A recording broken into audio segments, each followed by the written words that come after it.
You've invested 12 grand in a 110 bhp projectile. And you're not just going to ride off in jeans, t-shirt, trainers and a 50 quid helmet, are you?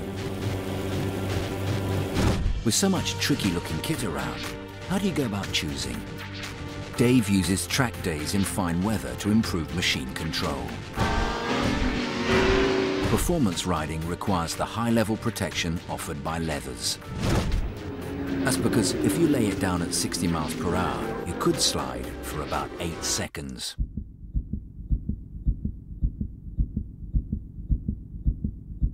In that 8-second roll, the leather suit will save your skin with a couple of seconds to spare.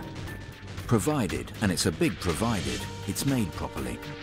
Stitching is the first thing to go in a tumble, so it has to be double seam. The recommended thickness of anti-abrasion is 1.2 to 1.5 mil. A cheap 0.5 mil will just get you into a scrape. You need impact protection around vulnerable areas. Look for CE approval and large pieces of leather, as multi-seams can have weaknesses. The two-piece is more versatile. You can wear the jacket away from the road, but the zip's your weakest link. It can pull apart in a crash. Michelle uses her Blackbird to commute.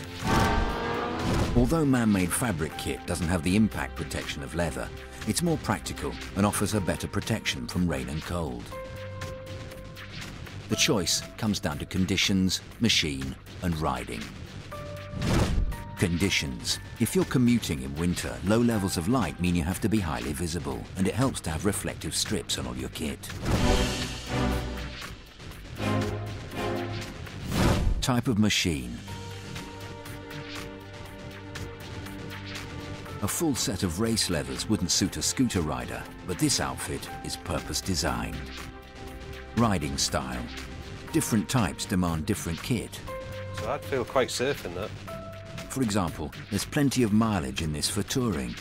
Your body's protected. Now for your extremities. Head, hands and feet.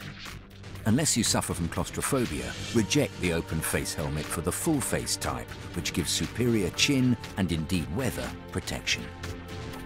A flip front could offer the best of both worlds, or just a compromise. Glass fibre is pricier than polycarbonate, but tests show it's still the best due to its ability to absorb energy on impact. Stickers are a guide. They show the lid has passed rigorous safety tests. A gold sticker shows the highest level of protection, so go for gold. Thinking about checking your own lid now? If it's had any kind of knock, the real damage may be out of sight inside. Avoid borrowing or buying second-hand at car boot sales.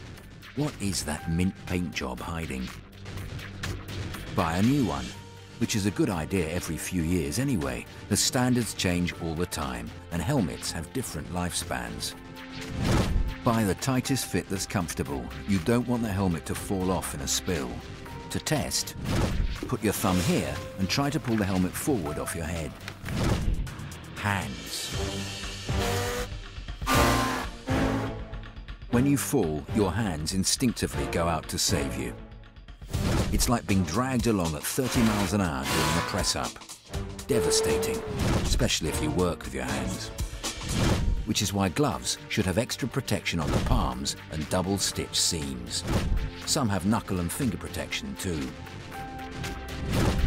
Feet. Ankles are very prone to injury, so there's no substitute for a strong pair of boots. Trainer-style boots aimed at scooter riders are now included in the range. Look for good all-round support with impact protection around the ankle. At the end of the day, it's a trade-off between comfort, protection, price and style. But be guided by the worst-case scenario, weigh up what you're worth and buy the best you can afford.